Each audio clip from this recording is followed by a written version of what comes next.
Odysseus stood on the sand, his heart heavy with the cold weight of perceived betrayal. He paced the shoreline of the strange land, cursing the Phaeacians and counting his gold tripods and bronze cauldrons to ensure none had been stolen. But even as he raged, a figure approached through the swirling grey fog. A young shepherd, delicate and graceful, wearing a finely woven cloak and carrying a javelin. Odysseus, ever the cautious survivor, did not reveal his name. He approached the youth and asked, "What country is this, friend? What people dwell here?" The shepherd smiled, a spark of knowing in his eyes. "You must be a fool, stranger, or come from very far away. This is Ithaca, a rugged land, no place for horses, but rich in grain and wine. Even in Troy, they say, the name of Ithaca is known." At the word Ithaca, Odysseus's heart leaped like a fish in a net. He was home. Yet, true to his nature, he did not weep or cheer. Instead, he spun a magnificent lie, telling the shepherd he was a fugitive from Crete who had killed a man and fled with his spoils. As Odysseus finished his tall tale, the shepherd began to change. The figure grew taller, the limbs more graceful, until the youth vanished. Standing before him was Athena, her grey eyes flashing with amusement. She reached out and stroked his hand. "Any man who could outwit you," she laughed, "would have to be a master of guile. Even a god would find it hard. You stubborn, tireless liar. Even in your own land you cannot stop spinning your webs of deceit." Athena finally swept away the mist she had cast. The sun broke through, illuminating the familiar jagged peaks of Mount Neriton, the harbor of Phorcys, and the olive trees he had climbed as a boy. Odysseus fell to the earth and kissed the soil of his fatherland. The reunion was short-lived. Athena sat with Odysseus under the shade of an olive tree to plot the death of the suitors, the 100 insolent lords who had spent 3 years consuming his wealth and hounding his wife, Penelope. The treasure. Together, they hid the Phaeacian gold deep within the cave of the nymphs, sealing the entrance with a massive stone. The warning. Athena warned him that he could not simply march into his palace. If he did, he would be cut down like Agamemnon before he could draw his sword. He must be a nobody once again. The transformation. Athena touched Odysseus with her golden wand, and a horrific change took place. His skin, shriveled and turned sallow like that of an ancient man. His hair, the thick hyacinth curls fell away, leaving his scalp bald and wrinkled. His eyes, once bright and piercing, they became bleary and dimmed with age. His clothing, his royal robes vanished, replaced by a filthy, smoke-blackened rag and a tattered deerskin. "Now," Athena whispered, "go first to the forest. Find your old swineherd, Eumaeus. He has remained loyal to your house while others have turned. Stay with him, ask your questions, and wait for my signal." Odysseus, now looking like a pathetic beggar, picked up a gnarled staff and began the long climb into the craggy hills of Ithaca. The king had returned, but he would enter his own home as a ghost. The climb to the uplands was steep, the air thinning as Odysseus wound his way through the thickets of holm oak and arbutus. Finally, he reached the high ground where the loyal swineherd, Eumaeus, had built a sprawling steading for the royal pigs. It was a sturdy fortress of stones and wild pear thorns, a testament to the man's dedication while his master was away. As the beggar approached the gates, he was not met with a human greeting. Instead, 4 massive hounds, fierce as mountain lions and twice as hungry, spotted the ragged stranger. They lunged with a collective roar, their teeth bared to tear the intruder apart. Odysseus, the master of survival, did not reach for a stone or shout. He knew the ancient trick of the shepherd. He sat down in the dust and dropped his staff, making himself as small and unthreatening as possible. Just as the lead hound snapped at his throat, Eumaeus came sprinting from the hut. He shouted at the dogs and rained stones upon them until they scattered, whining, back to the shadows of the stone walls. "A close thing, old man," Eumaeus panted, helping the beggar up. "If my dogs had mangled you, the shame would have been mine. As if I don't have enough grief already, mourning a master who is surely dead and eaten by dogs in some foreign land." Even though he had nothing but a few scraps of meat and a pallet of skins, Eumaeus practiced the sacred xenia that the wealthy suitors had long forgotten. The meal. He slaughtered 2 young pigs, roasted them on spits, and served them with barley and ivy-wood bowls of wine. The conversation. Eumaeus spoke with a heavy heart of the lost king, Odysseus. He cursed the suitors who eat the heart out of this house, and praised the man who had treated him with kindness years ago. Odysseus listened, his heart swelling with pride at the man's loyalty, yet he kept his mask tight. He promised the swineherd that Odysseus would return before the month is out, but Eumaeus only sighed, his hope long since withered. The next morning, as the 2 men sat by the fire, the dogs began to bark again, but this time it was a bark of recognition, not of threat. A young man stepped through the gates, his eyes bright and his bearing that of a lion's cub. It was Telemachus, the son Odysseus had left as an infant in a cradle. Telemachus had just returned from his own dangerous journey to the mainland, narrowly escaping an ambush set by the suitors. When the prince entered the hut, the beggar rose to give him his seat, but Telemachus gestured for him to stay. "Sit, stranger," the prince said kindly. "I will find my own place. We do not begrudge a guest in this house." Athena, watching from the rafters, decided the time for masks was over. As Eumaeus left the hut to carry news of the prince's return to Penelope, the goddess tapped Odysseus with her golden wand. In a flash, the rags vanished, the wrinkles smoothed, the gray skin turned bronze, and his beard grew thick and dark. He stood before his son, tall and radiant in a snow-white cloak. Telemachus recoiled, his eyes wide with terror. "You are a god," he whispered. "You have changed before my eyes.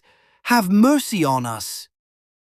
"I am no god," Odysseus said, his voice cracking with 20 years of unshed tears. "I am your father, for whom you have suffered so much grief." Father and son fell into each other's arms, weeping with a sound like the cries of eagles whose nests have been robbed. The king and the prince were finally united, and the shadows over the house of Ithaca began to lengthen for the suitors. The plan was set. Telemachus would head to the palace first to mingle with the suitors, while Odysseus, once again cloaked in the withered skin and stinking rags of a beggar, would follow with a loyal Eumaeus. As they walked the stony path toward the city, the air grew thick with the tension of a storm about to break. Near a fountain, built by the ancestors, they encountered Melanthius, the goatherd. Unlike Eumaeus, Melanthius had sold his soul to the suitors for scraps of power. Seeing the beggar, he spat insults that cut deeper than a blade. "Look at this," he sneered. "One scoundrel leading another. Where are you taking this walking soft rot, swineherd? He'll only rub his filthy shoulders against our doorposts." To prove his malice, Melanthius lunged out and kicked Odysseus hard in the hip. For a heartbeat, the king of Ithaca froze. His muscles bunched. He considered lunging forward and dashing the traitor's brains against the rocks. But he remembered Athena's counsel. He took the blow, lowered his head, and kept walking. As they reached the gates of the palace, Odysseus saw a sight that nearly shattered his iron resolve. Lying on a massive pile of dung, neglected and infested with ticks, was an old hound. It was Argos, the hunting dog Odysseus had bred and trained with his own hands 20 years before. Once the swiftest tracker in the hills, he was now a forgotten scrap of life. Though Odysseus was disguised and his voice hushed, the dog's ears twitched. Argos didn't need to see a king's robes. He knew the scent of his master. The old dog wagged his tail feebly. The effort. He tried to raise his head, his dark eyes fixed on the beggar. The secret tear. Odysseus turned his head away, secretly wiping a tear from his cheek so Eumaeus wouldn't see. As Odysseus passed through the gates, Argos let out a final soft breath. He had waited 20 years for his master to return, and having seen him, he finally closed his eyes in peace. Inside the great hall, the air was heavy with the smell of roasted meat and the shrill laughter of the suitors. Odysseus moved from man to man, stretching out his hand for scraps, a final test of their xenia. Most gave a crust of bread, but Antinous, the most arrogant of the lords, grew livid.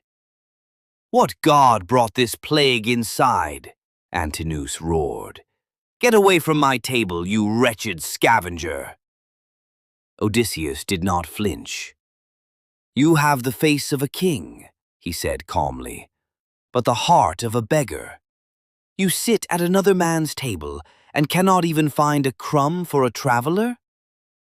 Infuriated, Antinous seized a heavy wooden footstool and hurled it with all his might. It struck Odysseus squarely on the right shoulder, near the spine. Any other man would have collapsed, but Odysseus stood as firm as a sea cliff. He didn't even stagger. He merely shook his head in silence, his mind tasting the blood of the men who had turned his home into a den of thieves. From her high chamber, Penelope heard the commotion. Distressed by the cruelty shown to a guest, she sent for the beggar. She had heard rumors of his travels and wondered if this wanderer had news of her long-lost husband. The torches flickered low in the great hall as the suitors finally slumped into their drunken stupors or retreated to their quarters. Silence, heavy and expectant, fell over the stone floors. Penelope descended from her high chamber, her heart a tangle of weary hope and practiced caution. She sat in her bird-carved chair by the fire and looked at the beggar. She did not see the king she had waited for. She saw a man broken by the world, yet one who carried himself with a strange, quiet dignity. "Stranger," Penelope began, her voice soft but steady. "Who are you? Where is your city? And who are your parents?" Odysseus, his heart aching to reach out and touch her hand, stayed behind his mask. He gave her another version of his Cretan lie, claiming he was Aethon, the brother of King Idomeneus. He told her he had hosted Odysseus himself for 12 days when the winds blew the Greek fleet off course toward Crete. Penelope's eyes filled with tears, but she was a woman who had lived among vultures for 3 years. She needed proof. "If you truly hosted my husband," she challenged, "tell me what clothes he wore. Describe the men who were with him." Odysseus didn't hesitate. He described a heavy purple cloak, woven with a double fold, fastened by a golden brooch depicting a hound pinning a dappled fawn in its paws. He even described his own herald, Eurybates, a round-shouldered man with curly hair and skin like a dried plum. Penelope sobbed openly now. She had woven that cloak herself. She had given him that brooch. "Now, stranger," she whispered, "you are truly a guest to be honored in this house. You speak of him as if he were standing before me." Penelope called for Eurycleia, the ancient nurse who had suckled Odysseus when he was an infant, to wash the guest's feet. Odysseus recoiled into the shadows, a sudden jolt of fear hitting him. He remembered the scar on his thigh, the white tusk mark left by a wild boar on Mount Parnassus when he was a boy. As the old woman knelt with the silver basin, her gnarled hands slid over his skin. She felt the jagged ridge of the old wound. The basin clattered to the floor, spilling water across the stones. Her eyes flew to his, her breath hitching in her throat. "My child," she whispered, her voice trembling. "You are Odysseus. I did not know you until I touched my master's body." She turned to point to Penelope, but Odysseus's hand shot out like a hawk. He gripped the old woman's throat, firmly but not to harm, and pulled her close. "Mother," he hissed, his eyes like cold iron. "Do you want to destroy me?" Athena has kept her eyes turned away. Penelope does not see. "If you love me, keep my secret, or I will not spare even you when I strike down the suitors." The old nurse nodded, her heart racing with a joy she had to bury deep in her chest. Unaware of the drama at her feet, Penelope spoke of a dream she had, an eagle killing 20 geese, and her decision to finally end the suitors' siege. "Tomorrow," she said, "I will bring out the great bow of King Odysseus. Whoever can string that bow with ease and shoot an arrow through the rings of 12 axe heads set in a line, that man I will follow from this house, leaving behind the home of my youth." Odysseus, his eyes gleaming in the firelight, gave her a grim smile. "Do not delay this contest, Queen. I tell you, the clever Odysseus will be here before any of those men can even bend that bow." The air in the palace was thick with the scent of roasted meat and the impending doom that only 2 men in the room could sense. It was the feast day of Apollo, the god of archery, a bitter irony that was lost on the suitors as they swaggered into the hall. Penelope emerged from her chambers, carrying the great back-curved bow of Odysseus. It was made of horn and wood, a gift from the hero Iphitus, and it had not been strung in 20 years. Telemachus stepped forward first, digging a long trench in the earthen floor and setting up 12 iron axe heads in a perfectly straight line. The challenge was simple, but lethal. String the bow, a feat of immense physical strength. Shoot a single arrow through the handle holes of all 12 axes. One by one, the suitors tried. They rubbed the bow with tallow and warmed it over the fire to soften the horn, but it remained as stubborn as a mountain. They strained until their veins bulged, but not a single man could even begin to hook the string. As the suitors muttered in frustration, the beggar limped forward.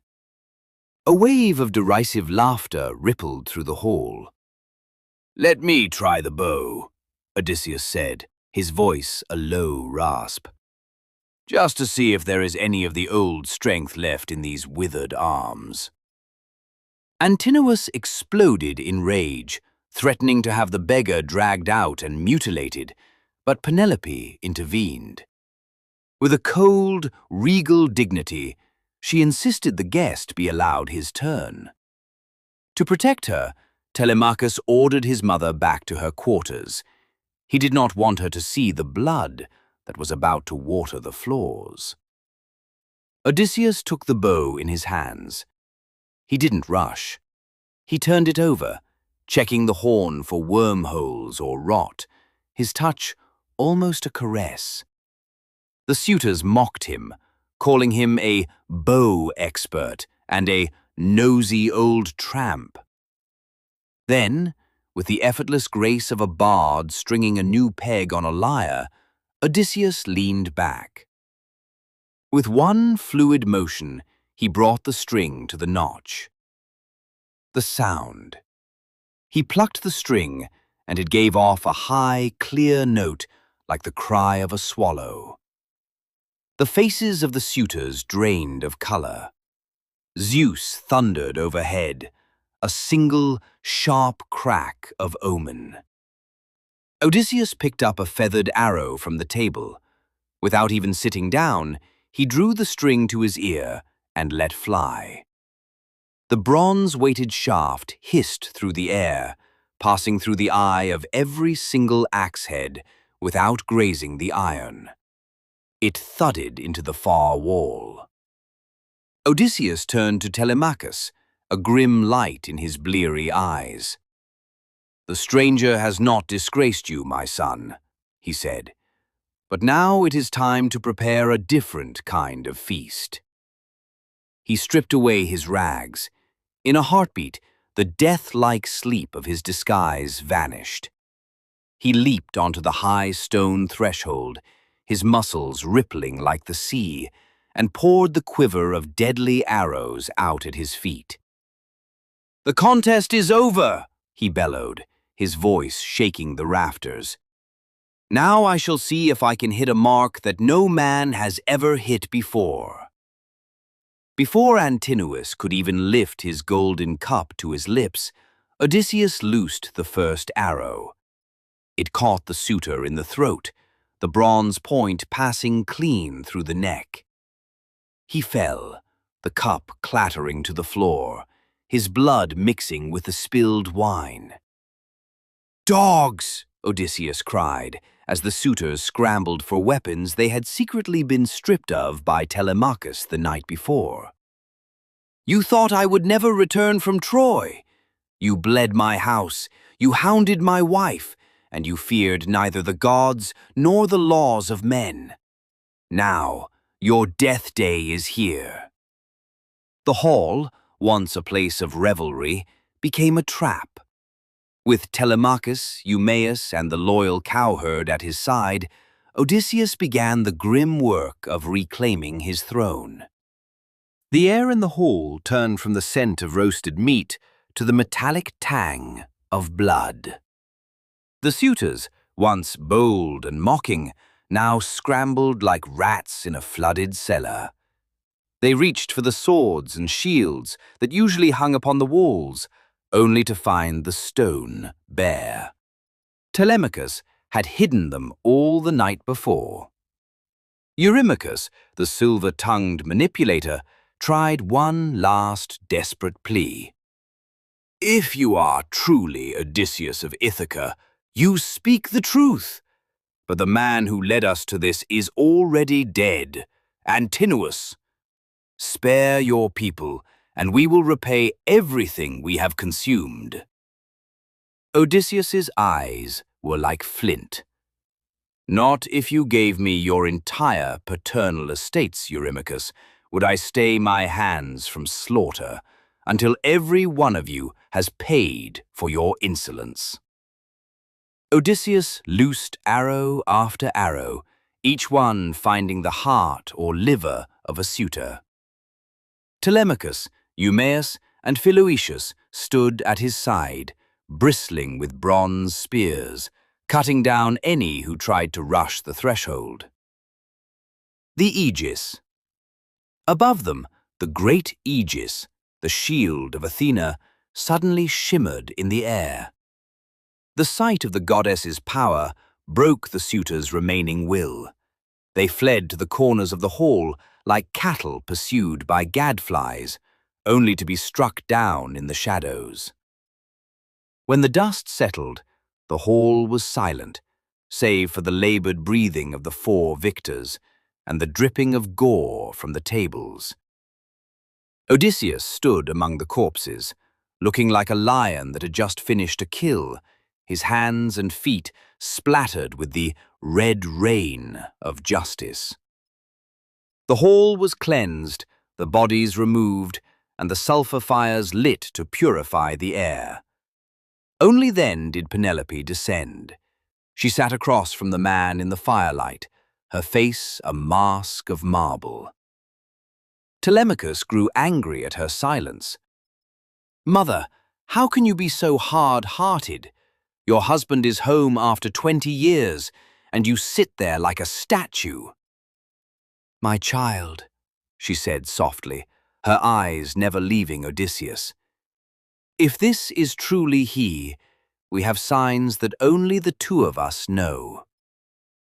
Odysseus, bathed and dressed in royal robes, but still sensing her doubt, smiled. He knew his wife's mind was as sharp as his own. "Let her be, Telemachus.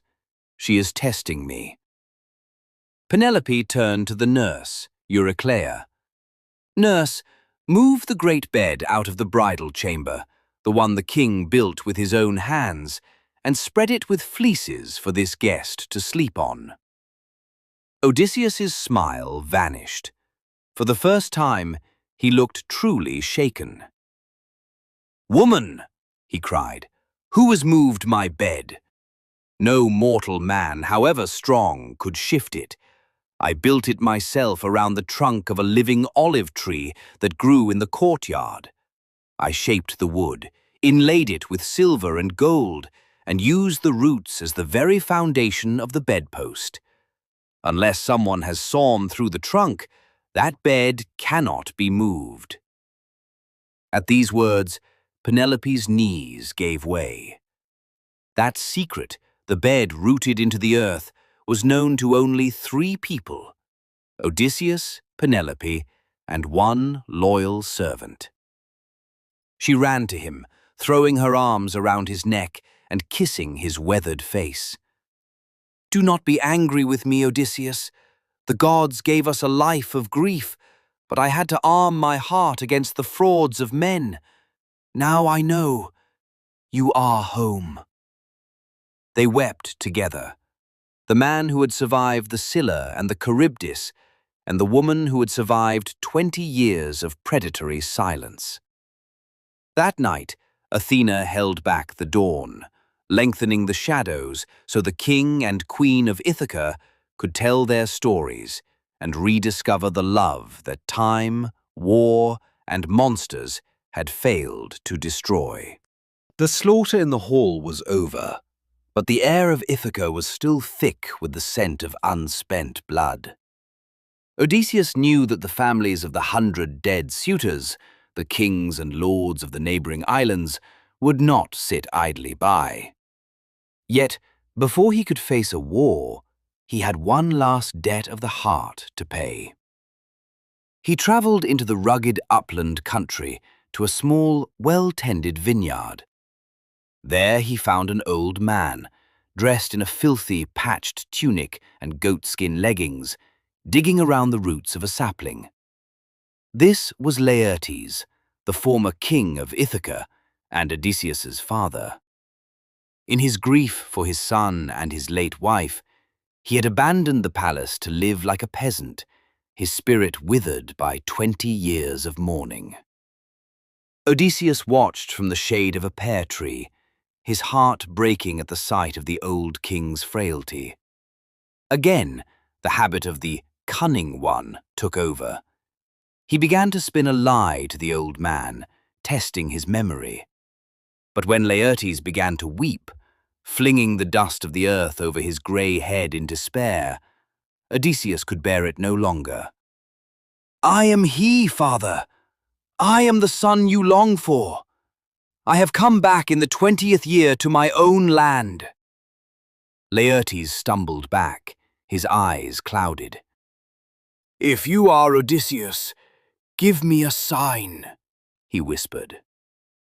Odysseus showed him the scar on his thigh from the boar's tusk. Then he pointed to the orchard. "I remember every tree you gave me when I was a child, following you through these rows. 13 pear trees, 10 apples, and 40 figs." Laertes fell into his son's arms, the strength returning to his limbs as if the very sap of the island had poured back into his veins. The peace was shattered by the sound of marching feet. The fathers and brothers of the dead suitors, led by Eupeithes, the father of Antinous, had come for vengeance. They met in the field outside the vineyard, a ragtag army of grieving nobles against the returned king, his son, his father, and his loyal servants. Athena breathed a new majesty into Laertes. The old man lunged forward and cast his bronze-shod spear, striking Eupeithes through his helmet. The leader of the rebellion fell with a clash of armor. Odysseus and Telemachus charged like lions, their blades thirsting for the final reckoning. The peace of the goddess. The battle threatened to become a bloodbath that would haunt Ithaca for generations. But as Odysseus raised his sword to strike again, a voice like a thunderclap ripped through the air. "Hold your hands from fierce war, men of Ithaca!" Athena stood above them, no longer a shepherd or a mentor, but the goddess of war in all her terrifying radiance. The weapons dropped from the hands of the rebels. They fled in terror toward the city. Odysseus, his blood hot with the black rage of battle, started to give chase, but a lightning bolt from Zeus struck the earth at his feet. It was the final signal. The gods had decreed that the cycle of vengeance must end. Under the guidance of Athena, a covenant of peace was sworn between the king and his people. The smoke of sacrifices rose once more from the altars of Ithaca, not in plea for a lost king, but in thanks for his return. Odysseus returned to his palace, to Penelope, and to the rocky isle that had defined his soul. The journey that had begun at the walls of Troy and led through the caves of giants and the halls of sorceresses was over. The wanderer was finally, irrevocably, home.